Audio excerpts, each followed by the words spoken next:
السلام علیکم ناظرین، پروگرام ویژن پر راجہ عاطف ذوالفقار کے ساتھ آپ کی خدمت میں حاضر ہوں۔ ہوائی مخلوق مدد مانگنے جا پہنچی خلائی مخلوق کے پاس۔ جی ہاں، بشریٰ بی بی نے دی ہے ان کے در پر حاضری اور کیا ہے ترلا، کیا مجھے لطیف سے بچاؤ۔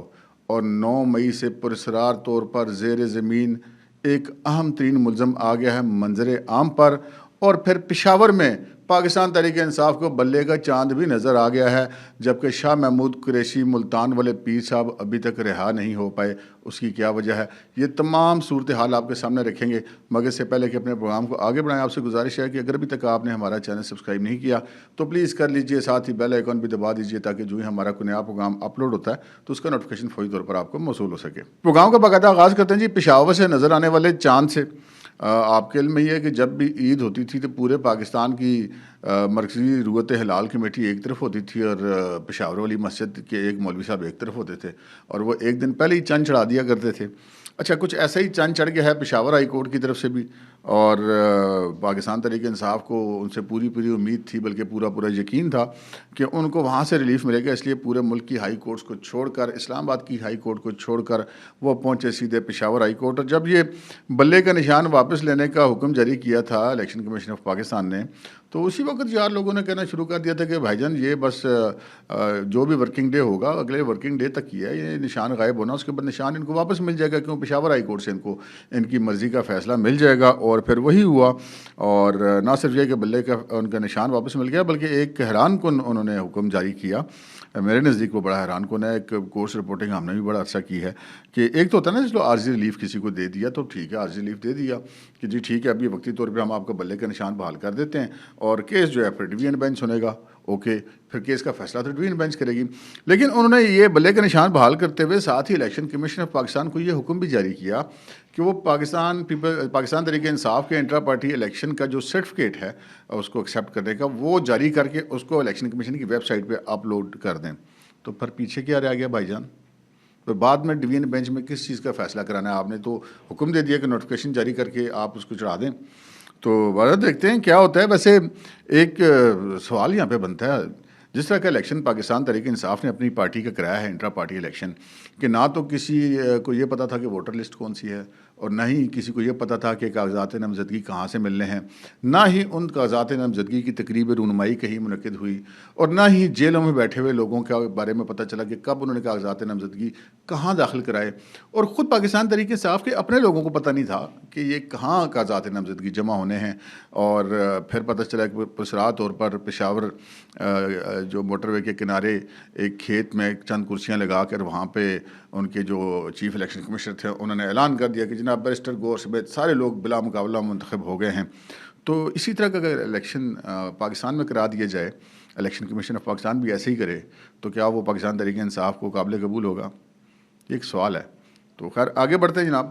اس سے اگلی خبر ہے شاہ محمود قریشی صاحب کی حوالے سے۔ شاہ محمود قریشی صاحب کی سائفر کیس میں عمران خان کے ساتھ ہی رہائی ہوئی تھی، اور عمران خان صاحب کی ضمانت ہوئی تھی، اور عمران خان صاحب کی رہائی اسی وجہ سے نہیں ہو سکی کہ ان کو اور مقدمات میں گرفتاری تھی۔ شاہ محمود قریشی جو ہے وہ اور کسی مقدمے میں بھی ان کے گرفتاری نہیں ڈالی گئی تھی، اور پھر ہمیں یہ پتہ چلا کہ آج جب ان کے متعلقہ ضمانت جو ہیں وہ داخل کروائے گئے، کیونکہ اس سے پچھلی جو ورکنگ ڈے تھا آج سے پہلے، اس میں وہ عدالتی وقت ختم ہو گیا تھا، تو شاہ محمود قریشی کے جو اہل خانہ ہیں اور وکلاء ہیں وہ مچلکے نہیں سائن کروا سکے تھے متعلقہ ٹرائل کورٹ سے، کیونکہ ٹرائل کورٹ میں مچلکے جمع کرانے ہوتے ہیں۔ ضمانت چاہے ہائی کورٹ نے لی ہو چاہے سپریم کورٹ نے لی ہو، لیکن مچلکے ہمیشہ ٹرائل کورٹ میں جمع ہوتے ہیں۔ تو پھر اب یہ تھا کہ معاملہ منگل پہ چلا جائے گا، تو منگل پہ معاملہ گیا، اور پھر پتہ چلا کہ ان کے روپکار جب جاری ہونی تھی تو اس سے پہلے ڈپٹی کمشنر راولپنڈی کی طرف سے شاہ محمود قریشی کی 15 روز کی نظر بندی کے احکامات جاری کر دیے گئے 16 ایم پی او کے تحت۔ اچھا، یہ ڈپٹی کمشنر جو 16 ایم پی او کے احکامات جاری کرتا ہے، یہ جو مقامی پولیس اور ایجنسیوں کی رپورٹ کے اوپر کرتا ہے کہ یہ جو بندہ ہے اس کو نظر بند رکھنا ضروری ہے، ورنہ یہ باہر نکل کر مسائل پیدا کرے گا معاشرے کے لیے امن و امان کے حوالے سے۔ تو یہ ان کا اختیار ہوتا ہے۔ وہ بعض اوقات ایسا بھی ہوتا ہے کہ عدالتیں جو ہے وہ ایم پی او کا آرڈر جو ہے وہ منسوخ کر دیتی ہیں اور کہتی کہ نہیں ایسی ضرورت نہیں تھی، یہ آرڈر ایسا آرڈر جاری کرنے کی ضرورت نہیں تھی۔ لیکن مجھے ویسے ایک اور بات پہ بڑی حیرت ہے کہ یہ 15 اگر شاہ محمود قریشی کو رہا نہیں بھی کرنا تھا حکومت کو، یا جو ہمارے انٹیلیجنس یا تفتیشی ادارے ہیں وہ نہیں چاہتے تھے کہ شاہ محمود قریشی رہا ہوں، تو یہ ایم پی او کا آرڈر جاری کروانے کی کیا ضرورت تھی نظر بندی کا؟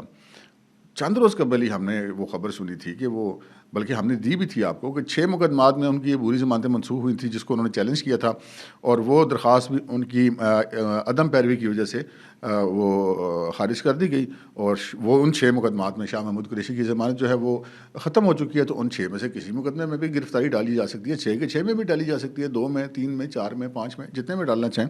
تو جب اتنے مقدمات موجود ہیں تو پھر ایم پی او کا آرڈر جاری کرنا میری سمجھ میں یہ بات نہیں آئی۔ ویسے اس سے اگلی خبر ہے جناب توشہ خانہ والا کیس، اس کو ویسے کہتے ہیں توشہ خانہ والا کیس ہے، لیکن وہ بنیادی طور پہ ہے جو ہے وہ توشہ خانہ کے جو طوائف بیچ کر جو آمدنی تھی اس کو اپنے اثاثجات اور گوشواروں میں زہر نہ کرنے کا کیس تھا۔ مطلب وہ طائف بیچنے کے بعد مسلسل 2 سال تک عمران خان نے جو اپنے ٹیکس گوشوارے جمع کرائے ان کے اندر اس آمدنی کو ظاہر نہیں کیا تھا، اور اس کے جرم میں ان کو سزا ہوئی، 3 سال کی سزا ہوئی، اور وہ سزا جو ہے وہ جو قید کی سزا ہے اس کو اسلام آباد ہائی کورٹ نے معطل کر دیا تھا، لیکن نااہلی کی سزا برقرار تھی۔ اب چونکہ عمران خان صاحب الیکشن لڑنا چاہتے ہیں تو انہوں نے پھر اپنی ایک اپیل دائر کی کہ جی وہ قید والی سزا تو آپ نے معطل کی تھی، وہ پورا فیصلہ ہی معطل کیا جائے تاکہ میری نااہلی ختم ہو اور میں الیکشن لڑ سکوں، جس پر اسلام آباد ہائی کورٹ نے یہ فیصلہ دیا تھا کہ چونکہ آپ پہلے ایک دفعہ یہ ریلیف لے چکے اور اس میں آپ نے بالکل ایسا کوئی نہیں کہا کہ آپ فیصلہ معطل کرنے کی استدعا کر رہے ہیں، اور نہ ہی ان کے پاس کوئی ایسی ریکویسٹ آئی تھی، تو لہٰذا اب وہ جو فیصلہ ہم جاری کر چکے ہیں اس کے بیچ میں ترمیم نہیں کی جا سکتی، جس پر عمران خان صاحب نے اس فیصلے کے خلاف، اس حکم کے خلاف اپیل کی سپریم کورٹ آف پاکستان میں۔ تو سپریم کورٹ آف پاکستان کے جو رجسٹرار نے اس درخواست پر، اس اپیل پر کچھ اعتراضات لگا کر وہ اپیل واپس کر دی تھی کہ جی اس میں فلاں جو آپ کے کاغذات ہیں وہ مکمل نہیں ہیں، وہ کاغذات مکمل کریں، ڈاکومنٹیشن پوری کریں، تو اس کے بعد آ کے اپیل فائل کریں۔ تو آج یہ پتہ چلا کہ جی توشہ خانہ کیس میں سزا متعلق کے لیے اپیل جو ہے عمران خان صاحب نے دوبارہ سپریم کورٹ میں دائر کر دی ہے۔ اب آتے ہیں اگلی خبر کی طرف جو آپ نے تھم نیل پر دیکھی کہ جی 9 مئی کا ایک اہم ترین ملزم جو 9 مئی کے واقعات کے بعد سے لے کر اب تک زیر زمین تھا، وہ منظر عام پر آ گیا ہے۔ منظر عام بس اب یہ سمجھے کہ پورا نہیں آیا، آدھا آ گیا منظر عام پر۔ وہ ملزم کون تھا وہ آپ کو بتاتے تھے کہ جی جناب پاکستان تحریک انصاف کی پنجاب کی حکومت میں وزیر قانون رہنے والے چودھری پرویز الہی کے قریبی ساتھی، لیکن وہ جو الیکشن انہوں نے لڑا تھا جس پہ وہ جیتے تھے 2018 میں، وہ بلے کے نشان پہ جیتے تھے، تو بندے تو وہ پاکستان تحریک انصاف کے ہوئے پھر، اور اب تو خیر چودھری پرویز الہی بھی تحریک انصاف میں آ چکے ہوئے ہیں، تو معاملہ تو الگ تو رہا نہیں۔ وہ ہیں جناب راولپنڈی کے سے تعلق رکھنے والے سابق صوبائی وزیر محمد بشارت راجہ۔ محمد بشارت راجہ GHQ پر حملے کے کیس سمیت متعدد مقدمات میں نامزد ہیں، اور جس دن سے 9 مئی والا واقعہ ہوا ہے اس دن سے لے کر آج تک وہ مفروری کی حالت میں ہیں، زیر زمین ہیں، کچھ پتہ نہیں چل رہا تھا کہاں ہیں۔ کوئی 3-4 مرتبہ غالباً ان کے گھر میں چھاپے بھی مارے گئے، پولیس نے مارے، لیکن محمد بشارت راجہ صاحب کا پتہ نہیں چل سکا۔ تو اب چونکہ الیکشن کا سیزن آ گیا اور وہ سارے جو بندے ادھر ادھر کونے خدروں میں گھسے ہوئے تھے نا، وہ سارے نکل کے عدالتوں میں پہنچ رہے ہیں۔ تو راجہ بشارت صاحب بھی بدریہ وکیل پہنچ گئے عدالت میں۔ انہوں نے اپنے وکیل سردار عبدالرازق خان ایڈوکیٹ کے ذریعے Lahore high court Rawalpindi bench میں ایک پٹیشن دائر کی ہے، اور جس میں انہوں نے یہ کہا ہے کہ جناب ان کے خلاف بہت سارے مقدمات درج ہیں اور خفیہ مقدمات بھی ہیں، ان کو پتہ بھی نہیں چل رہا ان کے خلاف کتنے مقدمات ہیں، تو لہٰذا انہیں بتایا جائے کہ ان کے خلاف کتنے مقدمات ہیں۔ تو Lahore high court Rawalpindi bench کے جج مسٹر جسٹس چودھری عبدالعزیز نے اس مقدمے کی آج سماعت کی، اور انہوں نے جو فریقین ہیں ان کو نوٹس جاری کر دیے جواب دینے کے لیے، اور 3 دن کے اندر جو ہے وہ تمام تر مقدمات کی فہرست طلب کر لی ہے IG پنجاب اور RPO راولپنڈی سے کہ جناب بتایا جائے کہ راجہ بشارت کے خلاف کتنے مقدمات ہیں۔ اب جب ان کو پتہ چل جائے گا کہ ان کے مقدمات کتنے ہیں تو پھر وہ ان مقدمات کی نقول حاصل کریں گے اور عبوری ضمانت کروائیں گے تاکہ وہ الیکشن لڑ سکیں، اور پھر عبوری ضمانت جب کینسل ہو جائے گی، اور کیونکہ جتنے وہ سنگین جرائم ہیں اس میں زیادہ امکان یہ کہ کینسل ہو جائے، بھل عدالت کی مرضی ہے، وہ کنفرم بھی کر سکتی ہے عبوری ضمانت، تو وہ پھر راجہ بشارت صاحب جو ہیں وہ پورے منظر عام پر آ جائیں گے۔ ابھی چونکہ آدھے منظر عام پر ہیں کہ انہوں نے اپنے وکیل کو وہ ملے ہیں اور انہوں نے کہا کہ یہ کیس فائل کرو، تو وہ وکیل صاحب نے کیس فائل کر دیا۔ اب آتے ہیں جناب ہم اپنی اس خبر کی طرف جو میں نے آپ سے عرض کی کہ جناب ہوائی مخلوق جو ہے وہ خلائی مخلوق کے در پہ جا پہنچی، انہوں نے کہا جناب ساڑی تو ہو گئی ہے بس، تسی مہربانی کرو کچھ کر دو، یعنی کہ ہماری اب استطاعت ختم ہے اور آپ کچھ کریں. آپ کو پتہ نا بشا بی بی مطلب باقاعدہ طور پہ ایک پیرنی ہے، ان کے مرید ہیں. عمران خان صاحب بھی ان کے مرید تھے، آج کے لطیف خور صاحب بھی ان کے مرید ہیں، بہت سارے ان کے مرید ہیں. پوری پی ٹی آئی اور عمران خان خود ان کو مرشد کہتے ہیں. تو وہ بشا بی بی کے خلاف اور بھی بڑے کیسز چل رہے ہیں. وہ توشہ خانہ والے کیس میں بھی وہ ملزمہ ہیں نیب کی، اور جو القادر ٹرسٹ والا کیس ہے 190 ملین پاؤنڈ والا، اس میں بھی وہ ملزمہ ہیں. لیکن ان کو اصل پریشانی اور مقدمے کی، وہ بھی آپ کو بتاتے ہیں. لیکن بشا بی بی کے بارے میں یہ پتہ چلا ہے کہ جب وہ نیب میں پیش ہوئی تھی اپنے بیان دینے کے لیے، تو اپنی گاڑی ان کی وہیں پر کھڑی رہی، اور اپنی گاڑی کھڑی ہونے کے بعد وہ ایک اور کالے شیشوں والی گاڑی میں بیٹھ کے نیب کے آفس سے نکلیں اور مبینہ طور پہ پہنچ گئیں اسلام آباد کے مارگلہ روڈ کے آس پاس ایک کسی خاص مقام پر. اچھا، اب یہ سٹوری کس نے بریک کی ہے؟ یہ سٹوری بریک کی ہے جی ڈان نیوز کے سینئر رپورٹر ہیں اسد ملک صاحب. یہ آپ تصویر بھی ان کی دیکھ رہے ہوں گے. اسد ملک صاحب نے یہ سٹوری بریک کی ہے کہ جناب وہاں پر وہ گئی ہیں اور ان کی وہاں پر ہوئی ہے ملاقات. اچھا، یہ جو بشرا بی بی کی جو ملاقات والا معاملہ ہے نا، یہ بشرا بی بی اسد ملک صاحب کا یہ اس نے اپنے خبر میں دعویٰ ہے کہ جی 2 ان نے مختلف ذرائع سے اس چیز کی خبر کنفرم کی ہے. پہلے آپ کو یہ بتا دیتے ہیں کہ یہ وہاں پر ہوا کیا جو اس میں انہوں نے کلیم کیا ہے. ان کا یہ کہنا ہے کہ جی اس معاملے میں بشرا بی بی وہاں پر پہنچی ہیں اور انہوں نے وہاں پہ جا کے ان سے ریکویسٹ کیا ہے کہ جی وہ بہت زیادہ پریشان ہیں. اور پریشان وہ ہیں کہ وہ جو ان کا عدت والا کیس ہے، عدت والا کیس آپ اس کو کہہ لیں، لیکن جب سے وہ لطیف نے گواہی دیا تو وہ عدت والا معاملہ تو پیچھے رہ گیا، اب تو وہ حدود والا کیس بن گیا. تو اس کیس کی وجہ سے بہت پریشان ہے، تو کسی طریقے سے مجھے اس کیس سے بچائیں. اچھا، اب یہ ایک الگ بات ہے کہ قانونی طور پہ تو کون ان کو بچا سکتا ہے یا کون ان کو نہیں بچا سکتا. قانونی طور پہ تو یہ ایک ہی اس کا راستہ ہے کہ وہ جو مدعی مقدمہ ہے خاور منی کا، وہ جا کے کیس واپس لے لے. تو خاور منی کا اب وہ کیس واپس لیتے ہیں یا نہیں لیتے ہیں یہ تو ان کی مرضی ہے. اب لیکن وہاں پر اس کا مطلب ہے کہ بشرا بی بی کے معاملات نہیں ٹھیک کہ وہ اپنے بچوں کے تھرو یا اپنے جو سابق شوہر کو کنونس نہیں کر سکی ان کے خلاف وہ کیس واپس لیں. یہ وہی کیس ہے جو پہلے مفتی محمد حنیف صاحب نے دائر کیا تھا. انہوں نے تو یہ کیس دائر کیا تھا کہ جی عدت کی جو مدت ہے وہ پوری نہیں تھی اور انہوں نے نکاح کیا ہے. اس میں جو گواہ تھے اون چودھری، انہوں نے بھی گواہی دی جا کے اس کیس میں کہ ہاں جی واقعی عدت کی مدت پوری نہیں تھی. جو نکاح خان تھے مفتی سعید، انہوں نے بھی جا کے گواہی دی کہ ہاں جی میں نے 2 دفعہ نکاح پڑھایا، ایک دفعہ پہلے اور ایک دفعہ بعد میں. اور اس کی وجہ یہ تھی کہ جو پہلے نکاح پڑھایا تھا جس کے بعد وہ رخصت ہو گئی تھیں اور عمران خان صاحب کے ساتھ رہائش پذیر رہی تھیں، وہ عدت ان کی پوری نہیں تھی. اور بعد میں خاور فرید مانی کا نے اپنے ٹی وی انٹرویو میں بتایا کہ جی ایک دن انہوں نے طلاق دی، اگلے دن پتہ چلا انہوں نے شادی کر لیا. تو یہ مطلب ان کے کلیمز ہیں مختلف. اب چونکہ معاملہ یہ کورٹ میں ہے تو ہم اس پہ کوئی رائے نہیں تو نہیں کر سکتے. اب یہ کورٹ فیصلہ کرے گی کہ کیا. لیکن اس کیس کے اندر اب جو ٹوسٹ آیا وہ تب آیا جب اس کیس کے اندر مفتی حنیف صاحب نے کیس وڈرا کیا اور خاور فرید ملکہ نے جا کے وہی سیم کیس فائل کر دیا. لیکن وہ زیادہ مہلک ہو گیا اس لیے کہ اس کے بیچ میں لطیف نامی ایک بندے کی گواہی ہے. وہ یہ کہتے ہیں نا کوئی دیکھے نہ دیکھے لطیف تو دیکھے گا. تو لطیف جو ہے وہ خاور ملکہ کا گھریلو ملازم تھا جس کے بارے میں کہا گیا کہ اس نے عمران خان صاحب کو وہاں سے دھکے دے کے نکالا جب وہ بشرا بی بی کے پاس بیٹھے ہوئے تھے. یہ تو وہ لطیف نے جو گواہی دی وہ بڑی خوفناک تھی.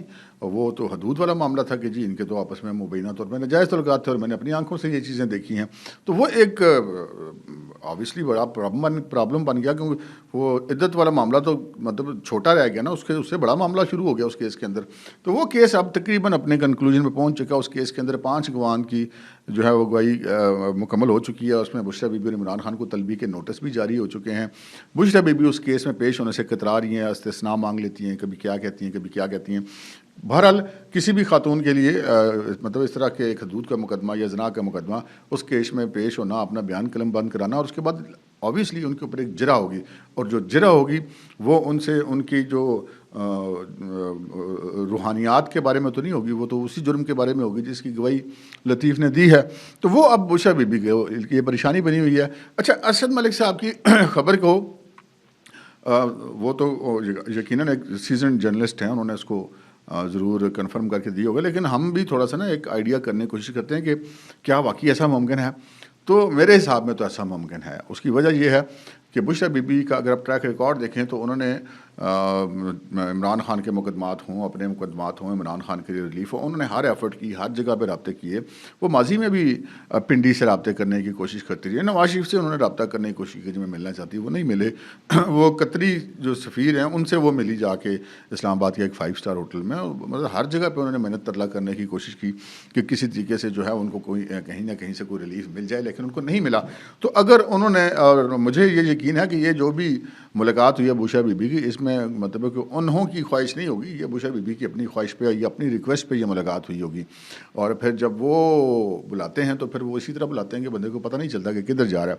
اچھا یہ بھی آپ کو بڑی دلچسپ بات بتاؤں، وہ جب بات کرتے ہیں نا وہ بندے کی ایسی کی تیسی پھیر دیتے ہیں. بندہ ان کے سامنے جھوٹ نہیں بول دیتا، حالانکہ وہ انٹیلیجنس کے لوگ ہوتے ہیں، وہ کوئی جسے کہتے ہیں کہ کوئی تفتیشی لوگ نہیں ہوتے. تو میں آپ کو چھوٹا سا واقعہ بتاؤں کہ مشرف صاحب نے جب نیا نیا ٹیک اوور کیا تھا تو کسی معاملے میں مجھے ایک ایسا انٹریکشن میرا ہوا، ایک حساس خفیہ ادارے کے دفتر میں مجھے جانا ہوا. تو وہاں پہ گپ شپ تھی، ایک فرینڈلی ماحول تھا، چائے وہ پی رہے تھے، پیٹیز شیٹیز ساتھ چل رہے تھے، جیسا ان کا وہ ہوتا ہے جی ہاف بریک تو فل بریک، یہ بڑا شمشمہ ہوتا ہے. تو انہوں نے مجھ سے کہا یار فلانے بندے سے آپ کی بات ہوئی تھی. میں نے کہا ہاں ہوئی تھی. کہتے ہیں آپ کو سنوا دیں وہ بات، مطلب شغل میں. میں نے کہا سنوا دیں. تو اس زمانے میں یہ یو ایس بیز اور سی ڈیز والا بھی ابھی دور نہیں آیا تھا، وہ ٹیپ ریکارڈر والا دور تھا، مطلب 99 کی میں بات کروں. تو انہوں نے مجھے وہ ایک ٹیپ ریکارڈر منگوایا اور مجھے میری ایک کال سنائی کہ کوئی شخص تھا جو مجھ سے پوچھ رہا تھا کہ مجھے فلاں لوگوں نے بلایا ہے تو راجہ صاحب میں اب کیا کروں. تو میں اس کو کہہ رہا ہوں یار چلے جاؤ، مطلب وہ بندے تو نہیں کھاتے، مطلب آپ کی جو بھی بات ہے آپ بتائیں، وہ آپ کے ساتھ تعاون کریں گے. تو وہ مجھے کہتے ہیں جی بیسیکلی آج ہم نے آپ کو بلایا اس لیے تھا کہ آپ کو شکریہ ادا کرنا تھا کہ آپ نے ہمارے بارے میں کوئی منفی ریمارکس نہیں پاس کیا تھا. میں ہنس پڑا، میں نے کہا جی ایسی بات ہے. تو یہ میں نے بات آپ کو کیوں یہ واقعہ سنایا، اس کی واقعہ سنانے کی وجہ یہ ہے کہ بشرا بی بی جب وہاں پر گئی ہوں گی تو وہ پھر ان کی ایک پھر مزاج کا ایسا نا، وہ پھر بات بعد میں شروع کرتے ہیں، پہلے بتاتے ہیں کہ بھائی صاحب اے ذرا تجھے پہلے سن لو. تو وہ جو آپ کو یاد ہوگا ایک آڈیو آئی تھی جو سردار لطیف خان کھوسہ سے ان کی گفتگو ہوئی تھی، جس میں بشرا بی بی کی اپنی نندوں یعنی کہ عمران خان کی بہنوں کے بارے میں اختلافات کا ذکر کر رہی تھی اور اپنے کیسز کا ذکر کرتی کہ میں نے تو ان کو بتا دیا عمران خان کو کہ میں تو اپنے کیس لطیف کھوسہ سے ہی کراؤں گی.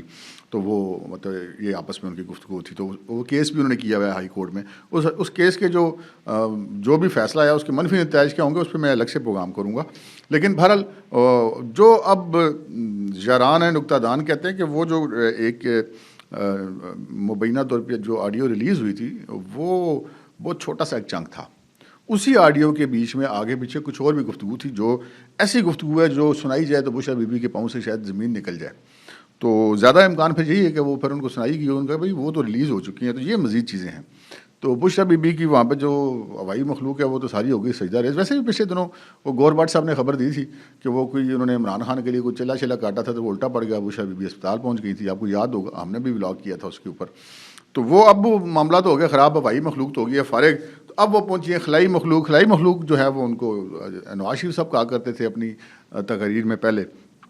تو اب وہ کہتی ہے جی مجھے تو مطلب باقی مجھے جو مقدمے میرے ساتھ ہو رہی ہے وہ ہو رہی ہے، مجھے اس پا لطیف سے بچاؤ، کیونکہ لطیف نے سب کچھ دیکھ لیا ہوا ہے. تو اب دیکھتے ہیں ان کا وہاں سے ان کو کیا جواب ملا ہے، یا کیا ان کو کوئی ریلیف وہاں سے مل سکتا ہے یا نہیں مل سکتا، یا خاور منیکا کو وہ منانے میں کامیاب ہوتی ہیں یا نہیں ہوتی، یہ آنے والے دنوں میں پتہ چل جائے گا. اب تک کے لیے اتنا ہی، اجازت دیجیے، اللہ حافظ.